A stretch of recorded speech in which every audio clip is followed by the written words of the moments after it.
Welcome back, everybody, to ND and Free, the podcast, a podcast and coaching platform that explores how NDers can live their truth and feel free in their lives. We hear from inspiring coaches, therapists, experts, and fellow NDers from all over the world. I'm Owen Morgan, a wellbeing coach, soon to be ADHD coach, and a speaker, and I have over 10 years experience in the wellbeing sector, and I've interviewed over 500 people across 4 podcasts. I received my ADHD diagnosis at 41, and it changed my life. My mission is to explore how the human spirit and understanding our whole self can bring us a life full of possibilities. I should be able to say off the top of my head by now, but it's always nice to have it there.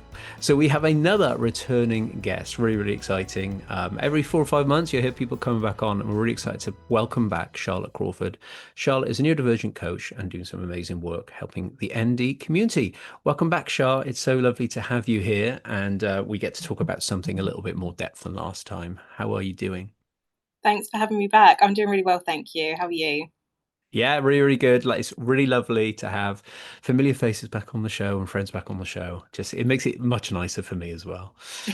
That's lovely. Exactly. But in our last episode, we talked about how to avoid burnout and to cultivate self-care. Very powerful episode. Did very well. That was episode 105, everyone. So links in the description. If you want to hear that, go and check it out. Burnout is a huge thing in this community, so I'm glad we covered that, which is great. But today we're going to sort of dive into the emotional part of of the neurodivergent experience, the bit that people do talk about, but it's normally in a box like the RSD box or this box or this box. But actually, the full spectrum of emotions we will cover here today. But to give us some context for anybody that's hearing you for the first time, give us a little sense of your life up to a diagnosis journey. So basically, just fill us in with how you discovered your truth as an NDer. I mean, it was friends that kind of we was on holiday, and I think being around me for so many days kind of opened their eyes to how I am behind closed doors. And I remember a friend sort of saying to me, like, "Have you ever considered whether you might be like neurodivergent?" And I was just like, "I don't know, don't think so." And then I was really sort of diving into it and digging deep and doing loads of research. And as you know, we like to do research to an excessive extent. And the more I was reading it, the more I was like, oh my gosh, this really sounds like me, like growing up and all of that as well. I growing up really struggled with so many things. Sensory wise, in particular, couldn't have labels on my clothes. I was very picky about eating foods. If I would know if there was something in my food, if say my mum was trying to hide vegetables or something, I would know. I could taste those things very clearly. And noise has always been something that I'm quite sensitive to, lights. And when it came to sort of communicating, I never really wanted to communicate. I didn't really feel the need to. And my sister did a lot of my communicating for me. I'm a non identical twin, and my sister is diagnosed ADHD, and she did a lot of talking for me growing up when I was very young. And I just constantly felt like I just didn't fit in, and I couldn't really explain why. It's like I was living life thinking I just feel a bit different. And there were times where people would say, "Oh, you're trying to be different." And it's like, no, this is just me. And so I used to get really sort of overwhelmed by people noticing that, because I used to think, but I'm just being myself. So why do people think that I'm trying to be different? So I feel that when I got my diagnosis, it just really reframed how I saw myself. I was no longer seeing myself like I was broken in any way. It was just a way for me to learn that my brain and body are wired differently. And it just gave me some permission to stop, forcing myself into boxes of, oh, I'm weird, oh, I'm strange, oh, I'm different. It just helped me understand, why I was the way that I am. And ultimately, I just stopped letting like myself feel like the world was against me, because that's how it felt a lot of the time when I was communicating, and people were misunderstanding what I was trying to say, because I explained things to such an extent, but I sometimes miss certain cues when people are sort of listening. Um, yeah, I just stopped punishing myself for being different. Yeah, it's interesting that you say that people pick up on the way you're being as if you're, I don't know, putting something on, or you're just saying that. But it's like, but we kind of have had to have done that. We've needed to be um, adaptable, haven't we, to any situation where we need to kind of adapt and try and be more like everybody else in the room. And there we get further and further away from knowing who we truly are. And it's ironic that they may pick up on our the way we're presenting ourselves because we don't want to do that. They're then picking up on it and then telling us that, I don't know, being fake or weird or different. But it's a funny old loop because if we could just turn up authentically, then they can just judge us purely based on who we truly are, which is kind of weird. Yeah, I'd say before my diagnosis, a lot of the time people would say, "Oh, you're very serious," and like quite intense, and that used to freak me out when people used to say that, because I used to think, "Oh, like I don't want to be serious or intense," but I see the world very seriously. I see the world for what it is, and I find it so hard when other people see the world very differently to how I see it, and won't explain to me how they see the world, because it can be, a lot of the time I'm like, I'm looking at the world through very different eyes to you, so please help me understand what you're seeing. I very much like to understand things, and I guess that links with like the research. As soon as like there's a question in my mind, I need to get to the answer and know what's going on, and why, um, who, what, where, when, why. Is That's how my brain works, and how. So it's like a constant loop of questions. Yeah, that needs to understand. That sounds very familiar. My partner, who was saving up basically so she can go for autism assessment after getting the ADHD because she seems much more down that side, the ASD side. And that's a big thing for her. She needs to know everything. And I'm like, and I don't have that as much. So I'm like, okay, maybe I am definitely more ADHD than autistic. But it's quite interesting seeing her play out for her that she, before she can commit to anything, she has to fully know the ins and outs of it all, which I think is probably a really good thing because it does. I'm definitely someone who reads the fine print of everything before accepting terms and conditions. Yeah, so that's the thing. It's like, however you want to frame this trait or presentation, it depends on how you meet that, how you feel about that part of yourself. So just remind people, all new listeners, what your exact diagnosis is. I realize we haven't done that. Yeah, so my diagnosis is autism spectrum disorder, and I was also diagnosed with POTS, and I've got functional neurological disorder as well. Yeah, so I guess that's bringing, yeah, I guess you're going to have the presentations of the autism, but like you said, with the POTS and the other things that are happening, I'm guessing that it's kind of a myriad of things that you're trying It's to. hard to know which one is playing Yeah, up at a certain time. yeah, yeah. I have to say, it's like playing a game. Yeah, yeah, I can see it. Obviously, yeah, that must be so frustrating. But it sounds, you've been working your job for a very long time, and you've got your coach qualifications, and you've been doing work there as well. So I'm guessing you're proud, I'm sure, of what you are doing in your life. Oh, 100%, 100%. I think everyone should be proud of what they're doing, regardless of whether they're diagnosed or not. So everything that I've achieved in life, I'm very proud of. Yeah, that's amazing. That's amazing. Well, yeah, thank you. I do appreciate you being here with us today. So let's dive a little bit into our topic then, because this is the beauty of the returning, that we have more time. So not so much of the story. So we're looking at emotional intensity and justice sensitivities. It's quite hard to say all of that. And we have talked about this quite a lot on the show. And like I said, sometimes it gets packaged up, RSD being one of those things. But I see emotional regulation as an overarching, not sure issue's the right word, for people from the ND community. And yeah, RSD is part of that. But for me personally, I feel things very quick, very fast, very intensely. I'm constantly trying to calm. my emotional center down. It's like it's just running wild and can't naturally do it itself. Does that sound familiar? It does. However, I feel that I'm the opposite end of that, um, in the sense that most of the time I can be very, very calm, to like an almost confusing degree to most people. But then out of the blue, something might happen, and it's like my whole personality has switched into something else very chaotic. It really depends on the situation, to be honest with you, but it can be very intense. That's the only thing. Yeah, I've heard this a lot, and I can't remember what it's called now. Is it not lexithymia? What's the one way it's very hard to Alexithymia.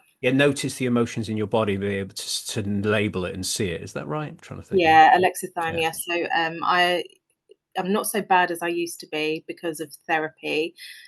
Therapy's taught me. I was given in one of my therapy sessions with my previous therapist a feelings wheel, and I had to learn all of my feelings and try and understand them, because beforehand I wouldn't have been able to tell you how I felt. I could be in complete distress and not be able to label how I was feeling. People would know there was something wrong, but to me, I wouldn't know how to label it or understand what was going on in my body.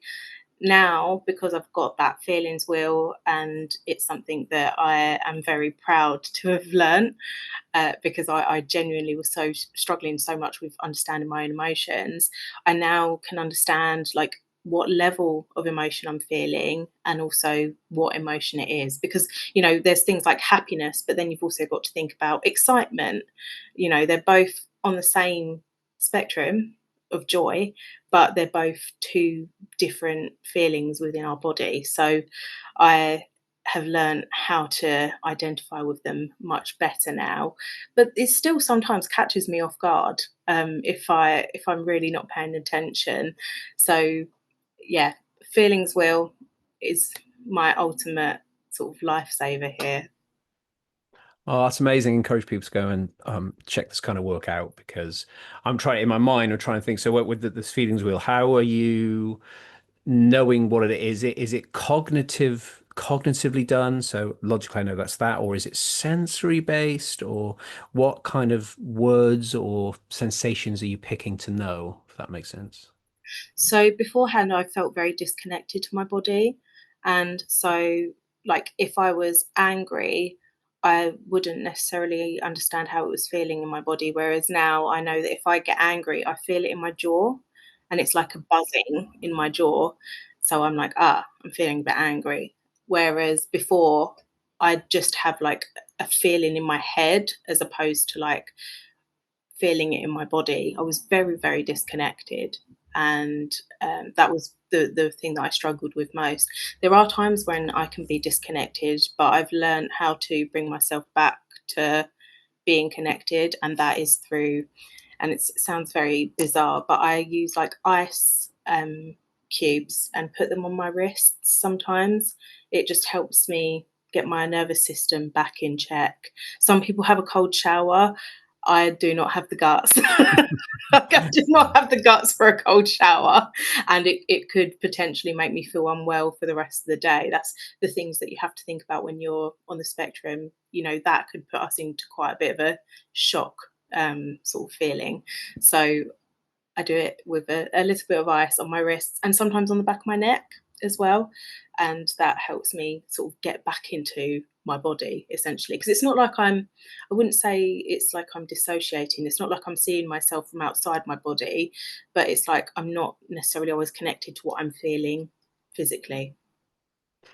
Yeah, essentially you say that because, I've got people close to me and they describe it slight difference to that, as in it is like leaving the body. It's like they're not in their body. Like the body's just running wild, but they're somehow to the side of it. So it's not like you're looking in and noticing anything. It's just like somewhere else, and some people say you're in your head. You just open your head, ruminating. You leave your the somatic form basically because you're up in the old skull there, hanging out. So it's an interesting one with that, because the only way you can really get back into your body is to bring awareness to really part of the body, like you said with the ice cubes, because it's you can't just come into the whole body and try and think, where's this feeling? Is it in my stomach? Is it in my shoulders? Is it in my jaw, this stress? And you could do a body scan, but that can be quite difficult for people to do as well. But I do find pressure work. Some people said this works really well and really works well for my partner. So if I do, because I'm a massage therapist by trade, if I squeeze just gently up the arms, she'll be yawning. She'll do like 10 yawns, squeezing up the arm, yawning like crazy. Whereas all day she's been really wired, really wired, and her whole body just feels like by doing that squeezing, she yawns. It seems to release all this energy and she's finally back in her body. And I think that is such a powerful tool if people can. It doesn't have to be someone else. It does help if it's somebody else, but does that kind of make sense? It's kind of It pressure. does. I do that as well. It's funny you mentioned it. I do squeeze my arm up and like will sort of squeeze up my arm because it sometimes brings me back. Um, oh, I've done that and now it's made me feel horrible because I'm already in my body. But I think with the like for me, it's definitely temperature helps a lot because I also sometimes use like a hot water bottle and like I'll put it on my feet and then I'll put it up sort of like go up my leg after every like minute or so through my whole body just to help like with bringing me back and also it just helps me with my sensory overwhelm as well. um yeah, so like temperature and pressure are like the two key ones for me for sure.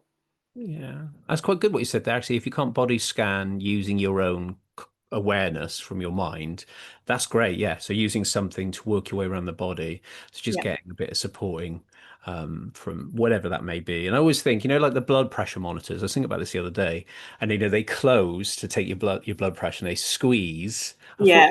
if you could get one of those, I guess, and put it on your arm, and then press the button, and then it would contract. I thought that might be a good way if you haven't got someone around. But I'm thinking about maybe a massage gun. Those ones that shoot out really fast. You can get one of I've those. got one of them as well. I love them. Yeah. So I They're might check brilliant. that out next. But the reason we're saying this, guys, is because for us to feel our emotions, you kind of have to be in your body to do that, and you have to be in complete mindful awareness in that moment to notice it. And these things aren't easy to do for anybody, let alone neurodivergent. But I think it is slightly worse because our regulatory systems aren't really functional to the ultimate level. They're kind of they need us to help regulate. And I think that's kind of the problem is that we just want to go out and live our lives, but we have to spend a half the day checking in, making sure we're regulating all of our systems. I think that does kind of wipe us out. So is there much of that for you having to regulate yourself and putting things in place to make sure you don't go over or go too low in that It's way? definitely a practice that I'm still working on to this day. I do, for me, I often forget to drink water. I often never know when I need to go to the toilet until it's like last minute because my body doesn't always tell me or give me those signals right away. So for me, and if I get into work and I'm completely hyper focused, that's it. It's very difficult for me to be in my body because my mind and everything is very aware of what I'm doing in front of me. So a body scan is something that's very important. And I do have alarms or little notifications now on my phone that kind of pop up to say like have a rest, have a break, take a walk. So those kind of things, and that helps me sort of regulate myself more. Yeah, I think, they say, they call it doing the work. And we do, if we don't do it, we know what happens. I think I guess it's just a big part of our life. And I like to think over time, maybe we may be able to slightly rewire a few bits, not fully, but, whether it's rewiring our brain for neuroplasticity or rewiring our body sensations just a little. So there's a bit more tolerance, bit more whatever words you want to use. But they're still researching that. We're still too early to know if we can rewire our systems. I'm sure we can make them, easier for ourselves. With all these I call it very annoying little things that I have to do every single day. I just want to have a normal day where I'm not like, have you lied down for the fifth time? No, go on then. But I just want to do that. I can't. I have Not a worry. little habit checkbook that I use to help me remember that I've done stuff or not. And it can vary depending on like the month, because I do it on a monthly basis. And if I find that I'm ticking a lot on one particular activity, I tend to remove it from the next month, because I'm like, okay, that's more automatic now. But then I have to make sure that I'm adding stuff on there that I really need to learn and do. And there are some things on there that I'm like, you really need to do this more. um, but it's just working on it and introducing it in a way that's like helpful and not overwhelming. Yeah. Comes with a sense of ease as well. It fits in nicely into a schedule you already have. This Yeah, is all classic little coaching hacks and stuff. It's just classic. trying to, Yeah. to double up things and all that kind of stuff. But I think if you see some like not instant but fairly quick benefit from something that you do, you're more likely to do it anyway. If I lie down, my whole body just goes, oh, then I yawn. So that's within like 10 seconds. So I know that it's working. So that really, really helps. As we sort of think about this, I haven't really talked about this much on the show, really, but if you think about when these emotions come up for us, they will impact how we see this moment that we're in, or how we're going to behave, or what we say. Our emotions do control how negative our thoughts are, or how positive our thoughts are. So there is a behavioral thing that comes out of this, the other side as well. I think if we can't notice our emotions and we're not fully embodied, then that gets a bit confusing because you're behaving in a way that's completely not really aligned with how you are. But it's because you're Yeah. not in the body noticing and picking up on those cues. So, yeah, what are your opinions there? This kind of like the more we catch our emotion, the more we can be authentic because otherwise, you know. I agree, but then I also think you're being authentic by sharing your emotion. So by saying what's on your mind in those moments, I think the thing that comes from that is how you recover from things. If you say something to someone and you said it in a sort of burst of anger, it's about, recognizing that it's not okay, and also to apologize where you can, take accountability. For me, I in sort of communication, I don't have a lot of times now where I'm getting too overwhelmed, because I've really sort of practiced with strangers, with friends, and coaching has given me the confidence to communicate with people much better and more sort of efficiently. However, there are times where say it's like someone who's close to me, and I can be more unmasked, I can be myself. And, if they say something that doesn't sit right with me, it's like an instant shield goes in front of me, and I might say things to protect myself. And that's where I get a bit uncomfortable with, you know, my emotions, and the learning how to deal with that. For me, my biggest sort of hack for dealing with those moments is, as soon as I start to feel a shield go up, I'm like, okay, this is my time to walk away, take a breather, and then come back. Um, it's mainly problematic when you try and take a breather and people go after you when you're trying to have a break. What happens after that is up to them, in my opinion. Because if you sort of had said to someone, look, I need to take a minute, and then they're sort of following you, or trying to sort of cause conflict when you're trying to avoid it in that moment, um, that's not then fair on you. So I think it can be, when especially when emotional intensity, where emotional intensity is concerned, we can go from 0 to 100 within a split second. And I think that's what people don't understand, because one minute we can seem very calm and collected, next minute it's like fire has exploded within us, and they don't understand why that might have happened, because they can't see our triggers. They can't see the experiences that we've had throughout our whole life, with people questioning our behavior every second of the day. Like those constant criticisms that we've had throughout our lives still, I know it does for me, my mind's on a constant loop. I tell people this all the time. I'm reliving my life again and again, in the sense that I see everything that's happened in my life over and over quite often.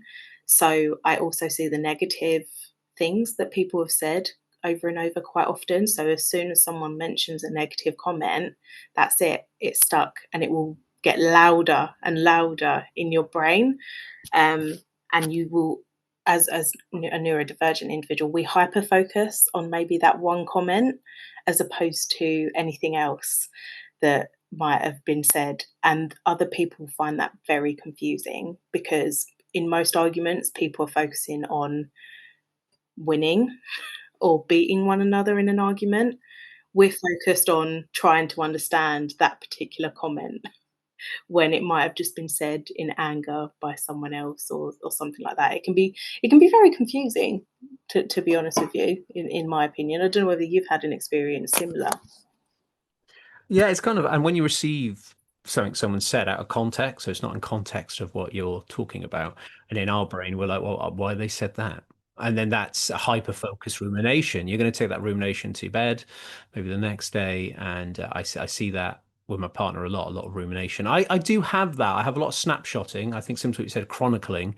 So quite often I'm always thinking about how am I living, and then thinking about all my past led up to this point. And sometimes I just want my brain to just stop doing that. Just go and go to work and have your shift. Don't think about the 5 years at the job and how that has all unfolded. Sometimes it's a good thing. I'm like, yeah, we've Yeah, already done that. We did that last week. We yeah. don't need to. It's like I'm constantly trying to recheck in that am I doing life right? Does that make sense? That's you know what? That's what it feels like all the time. I've had someone, well, I've had several people say to me, I've got a very high moral compass, and the way I see it, the way I see life is, have you ever seen The Truman Show? Yes, love it. It's one of my Okay, favorites. so you know he's living life and he's basically got cameras on him all the time. As an autistic person, when I watched that, I was like, that's how I felt my entire life, as though there's invisible cameras on me all the time. So I'm constantly acting good, constantly doing the right thing, even if no one's watching. Whereas most people may do the wrong thing if people aren't watching. I'm the complete opposite. It's like I'm just guided to just do the right thing. And that can be really overwhelming when your right thing is very different to everyone else's Yeah. right thing. You know, I I have to say, with everything going on in the world at the minute, I do struggle because my whole body is like, ah, like what are we doing? We're all so distracted in our own little worlds when the world is going to crap. um, like we all need to do better. And I'm like, but I'm not even doing better. And it's like, because I can't, because I've got bills to pay. So it's Yeah. like constant sort of ruminating, really.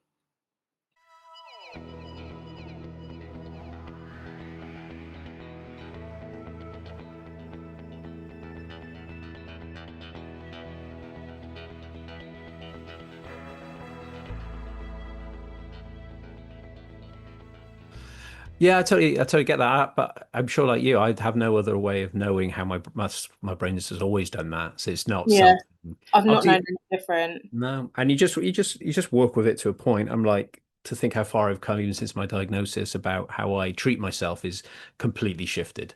So I can still have those patterns, but the patterns seem a lot more positive now when I do any of that reflection. It's like, oh no, it kind of like allows me to go through every moment pre-diagnosis in my life and then meet it as if I knew ND at the time. I go, I would let myself off of that. That was so good I did that. So I've been able to like slowly heal it all up. Does that make sense? Tie it all up and Yeah, refilm it. yeah.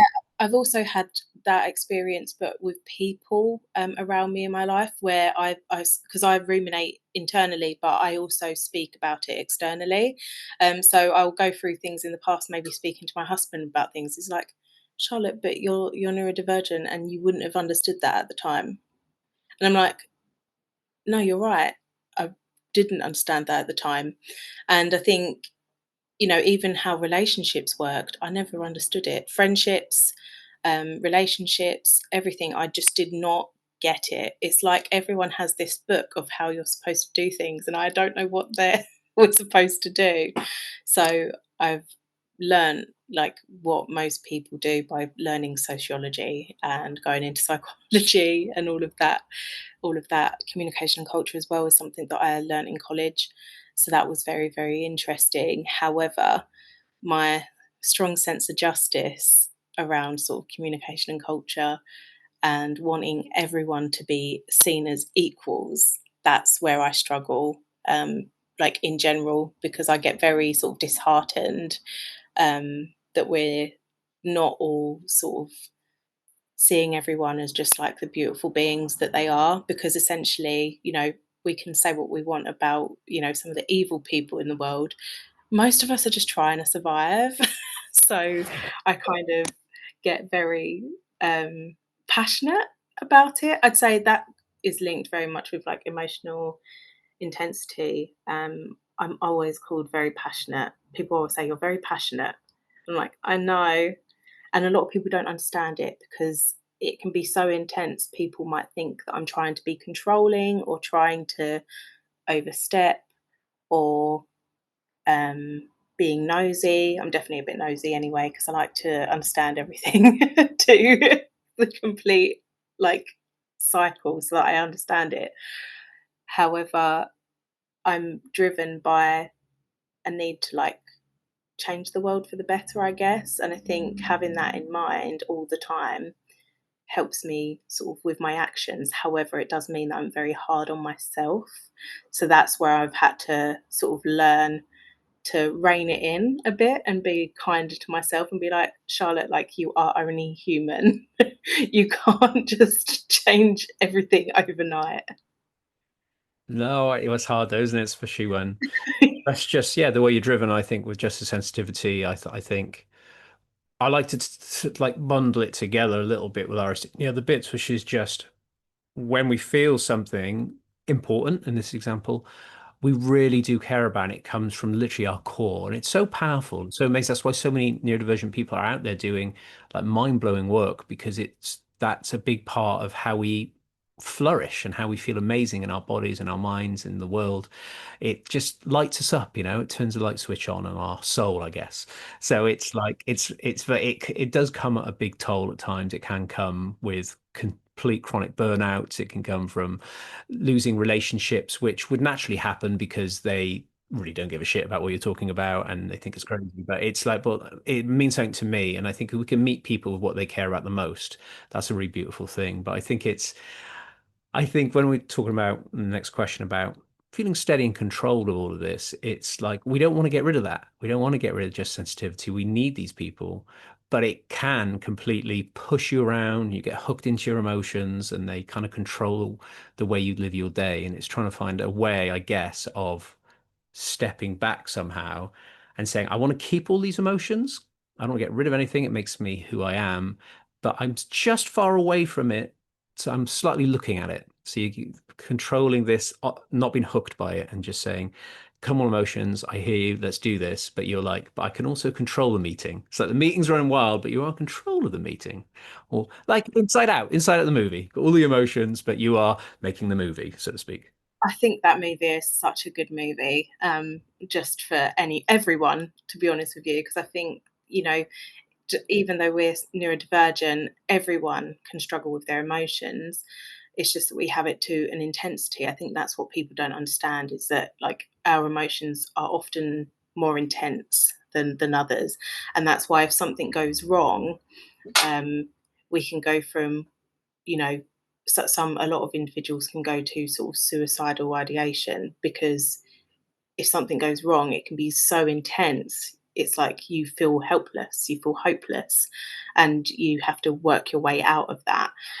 For me, I don't try to aim to sort of control my emotions, because that can sometimes feel a bit like I'm suppressing them. But I instead try to understand them in a way that helps me know that I'm responding um, correctly. And what I mean by correctly is like, does this feel like I'm responding as though I'm myself? Am I being true to myself in this response? And it also means by having like routines that help regulate my emotions, enough rest, sensory regulation. So today I'm actually going for a massage, and I try to have one once a month, because I often, and I don't realize that I'm doing this, it's mainly that people tell me, Charlotte, you need to stop doing that. I tense my muscles without realizing it.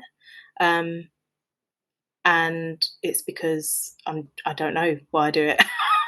honestly, I don't know. I just tense my muscles all the time. So, I like to do things that help release that. And once a month, a massage helps me just release my muscles, but also makes me feel good as well. And also just time away from overstimulating environment. Just time away somewhere where I can breathe, read a book, do things that I enjoy without anything sort of nagging at me. Like when I say nagging, I don't have people nagging at me, but I mean, my mind going, oh, you need to do this, you need to do that, this is on your list. Having time without a to-do list is a good one as well, because I feel that letting us get to our baseline emotions is very important, and I need to have my nervous system in a state where it feels safe in order to do that. So, making sure that we take time away to understand, why we might be feeling the way we're feeling. So for me, I always have a Sunday for just journaling, because I need to see words to understand how I'm feeling sometimes. So I'll be writing it down and I just let my hand write, and it can write loads of rubbish and whatnot, but just having to read back and I'm just like, okay, right, I'm feeling that way because I need to understand it to move forward. If I don't understand why I'm feeling the way that I'm doing, it will ruminate for forever. So, just finding things that work for us is important. Yeah, I like that with journaling too, is because you can get a bit lost in your mind, and the next minute you might have a different reason, Yep. and you've forgotten what the original reason was. So it's better just to, because then you can write it all out and go, actually, that one doesn't feel quite right, actually. And it's just you had to unpack it, but you do it outside of your brain. To get filled up. But the thing you touched on there, which is really important, is when it comes to meeting emotions, a good way to think about it is kind of befriending the emotion. So you can only befriend an emotion when it's happening in that moment by being slightly out of it, but you're Yeah. befriending it because you're not asking it to do anything. You're like, oh, anger, I see you, sadness, I see you. But it's still part of who you are. And you're like, how can I help myself? Once you've got that skill going and it becomes quite a regular skill, that's kind of what's happened to me since diagnosis. I found a way of understanding how my emotions would work with an ND informed brain.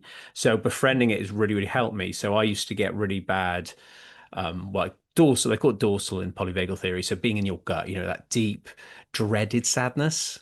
I used to get that all the time for no particular reason. And it's just Yeah. rough. It's horrible. Someone says something, RSD, go into my stomach, feel like the world's going to end. And it's just very intense. I've had it about twice in 6 months. I used to have it every day. And it's part of it is to do with getting that truth finally and go, I understand my emotion system is so sensitive. If I can take care of myself every day, I'll have a little bit more tolerance. I don't like the word too much, but tolerance for that when it comes. And I have it. I go, oh, there, dorsal's back. And, it's because of, someone might have made a comment on a video or something. Oh, dorsal. But then I bounce back pretty quick, whereas normally I would ruminate for hours. There's something about understanding yourself authentically that allows you to do that. Yeah. Like, Yeah. yeah, I get it. It's that, no biggie. Whereas before, I was like, oh, I just feel so shit. So then I would just eat, or I would just do something addictive, like do some football gambling for a week, and then I'd quit. Because I'm quite good at quitting. I don't stick at it. But obviously, you spend quite a bit of cash in the process. I don't know anything to get me out of dorsal. So I was using external things to push me back up into what they would say sympathetic, so fight and flight, and then back to parasympathetic, joy, steadiness, and neutral emotion. But for us, that's quite a journey from bottom to top. And I think we use habits to get us there. Uh, there's definitely something about befriending it and saying, I've got you, give us a hug. I don't want you to go anywhere. You're allowed to be angry. Of course, you're angry, but your anger may scare people, and that's not cool. So, can we just, yeah, let your anger be there in a safe way? And it's a game changer, guys. I'm telling you. Any thoughts there? No, definitely. I think, anger is something that I used to shame myself for. I used to get angry a lot when I was a teenager. I had a lot of internalized rage, and I didn't really understand how to deal with it. And I used to have loads of meltdowns, and they were more sort of angry meltdowns. They weren't just emotional ones, they were very sort of angry and out there. And I think looking back, I used to guilt myself a lot after having them. However, I was very, very lucky to have a mum who's she didn't understand what was going on, but she just unconditional love, really. And it was that point where she was like, I think we need to get you to therapy and all of that. And I was very much like, I need to do something, so why not try it? And I mean, I've been going to therapy since I was about 14, and I still go now because it helps me hear my thoughts. And for me, I like to have a witness, if that makes sense, to like help me not go overboard if I'm getting very emotional, because sometimes I can dip into sadness very, very quickly. And once I'm there, it's very difficult to get me out of it. And I think so by having a witness, it's like, okay, I'm allowed to express these emotions, but let's avoid the sadness. We don't need to go there. I can cry if I want to, and crying is good. I'll say to people, if you need to cry, cry. Because if you don't cry, it ends up becoming anger anyway. But I sort of say to myself, never want to be sad again. Never want to be sad again. Mm. Yeah, yeah, yeah, I feel that, and it's kind of is the old classic. You think about suppression. You're suppression. You're pushing down something which eventually has nowhere to go, and then has to push and resist back, and then explodes. We heard this all before. Coke bottle and all that, but it's true. If you're going to suppress, then you're suppressing something and you're crushing it down. It's not going to. You can't do that until you're 90. It's going to come out at some point. And I Exactly. and I think there's a lot of talk about underneath a lot of anxiety is anger too, because there's an element of the anxiety is because you're avoiding doing lots of different things, and you become angry at yourself that you can't do stuff because you're anxiety disorder, and then that eventually is just layered with anger underneath towards yourself more Mm. than anything. But Yeah, yeah. I just think it's like when you talk about sympathetic, I think we it's I'm not sure how often people of neurodivergence out there in the neurotypical world are often in parasympathetic nervous system state, where you're completely neutral, where you're tapping into joy, a little bit of adrenaline, that's that perfect amount. A lot of the time we might be in our fight and flight systems. So you've got stress hormone, you've got cortisol, you've got adrenaline in your system. That stuff is linked to anger. All of those things are used for you to run away from the predator. So we are in a state which allows us to be angry at any moment. That's what sympathetic is. I think because we spend so much time there, we're much more likely to be a little bit overstimulated and a little bit edgy. And eventually that edgy that's what happens to me. Edgy, edgy, edgy, overstimulated, overstimulated. Because all day, by the end of the day, I just get so irritated with everything. Things falling on the floor irritates me. The light in the being too bright irritates me because I've just gone way too far in sympathetic. It's just been in my system dumping all day long. We have to find a way back up to connection and love and joy and vastness. You know what I mean? We have to have some time there for our system to drain out some of that cortisol. So I'm getting a bit sciencey here, but I love all this stuff. Yeah, I feel I'm allergic to cortisol. Any time I get stressed or overwhelmed, I get very, very ill, very sick, um, to the point that I can't get out of bed. So I will anything to reduce stress. I will avoid anything that causes me stress because it makes me so unwell. Um, and I think it's that I was perhaps for so many years in fight or flight and stressed and overwhelmed. I kind of used to compare going to school like a prison, because it's like there was nowhere to escape if I needed a moment to myself, and no one understood it because I just really didn't want to socialize with people. I really didn't. And even now, I love being alone. I love it. And I think, with that in mind, in a very extroverted world where you have to be out there to get where you want to be a lot of the time, it can be very sort of stressful. However, I've learned a way to sort of cope and sort of have my moments of extroversion and really deep dive into my introversion where I can.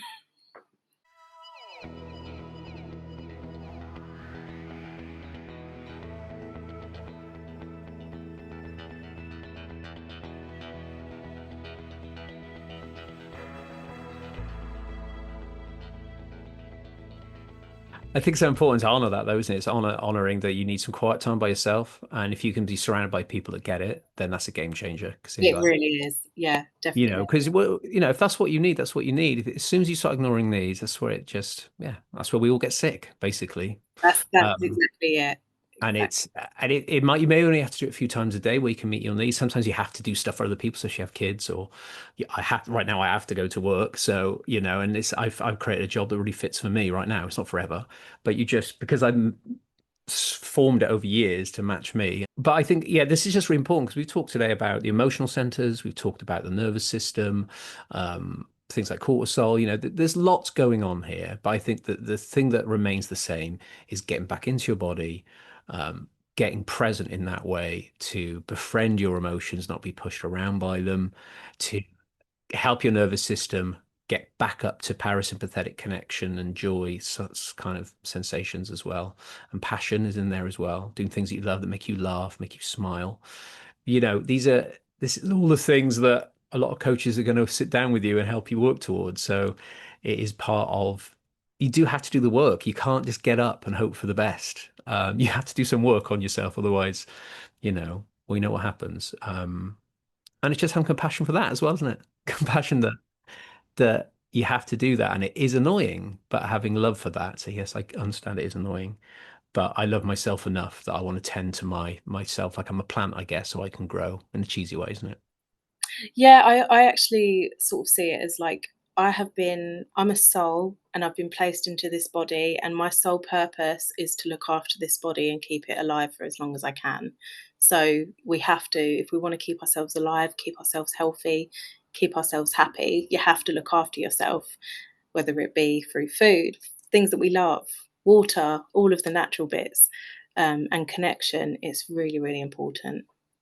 Yeah, I think that's the key one. That's the hardest thing I think for neurodivergent parents is that you want to put your child first at all times, but actually, if you not that you're not giving them something by taking care of yourself, but how you take care of yourself means in the space when you're with them, you're giving them the most ultimate presence that you can as a parent. It's bloody hard though, guys. I'm one, and it's not easy. When you're ND, your partner's ND, and the child is about to go for an assessment for ND. You've got three NDs in the house. So we team up. We're a team. We all have quiet time. We all go to our separate rooms. We all have things we love to do, and it works incredibly.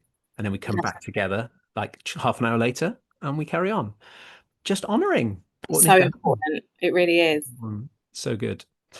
Amazing. Thank you, Shah. I've loved this. I could talk to you all day long, as always. We have two lovely, uplifting questions to finish up. So this is a Mhm. new one that I told you about pre-recording that Darren yesterday when I recorded him, he's done his. So this is a brand new question for our listeners to enjoy. So Shah, can you give me a moment or a moment or two or an overarching part of your life that you're proud of despite your neurodivergence maybe holding you back from it, but you still did it anyway or achieved something from it? I'd love to know. I'm gonna give you two. I think the first one is getting through school, although I didn't really go to school often. I went to school part-time and I was homeschooled for a part of it as well, and getting the grades that I got, I'm really proud of that. And, you know, being able to sort of look back and think, regardless of all the sort of challenges that were thrown my way back then, I still got through it and came out with the good grade that I wanted. I wasn't in a mindset of if I fail, this is a terrible thing, because I had already sort of had in the mindset of if I don't pass this time, there's always some time for me to do it in the future. So looking back and knowing that I don't have to do it again is like something I'm really proud of. And also, I'd probably say my sort of career. I'm very proud of that because I didn't know if I was going to be able to work. I'd had no idea. And I have worked my way up in an organization from working, answering the phones to now managing a team. And I think a lot of that has been through a lot of work that I've done on myself to learn how to communicate, um, really sort of put myself out there into zones that were not a comfort to me at all, and just go for it. I think that those are the things that I've been really proud of.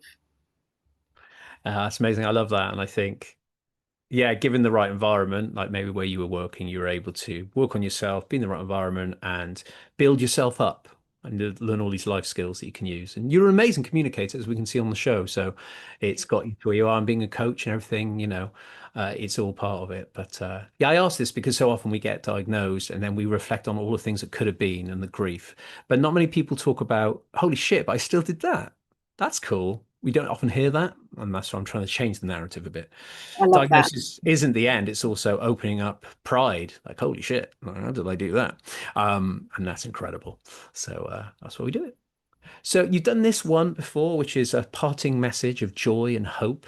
So I have no idea. I can't remember what you said last time. So we'll see if it's any different. But yeah, so what would be a message to all the NDers listening? A message of hope and that everything's going to be okay and we're amazing beings, all the usual stuff, but in your own words.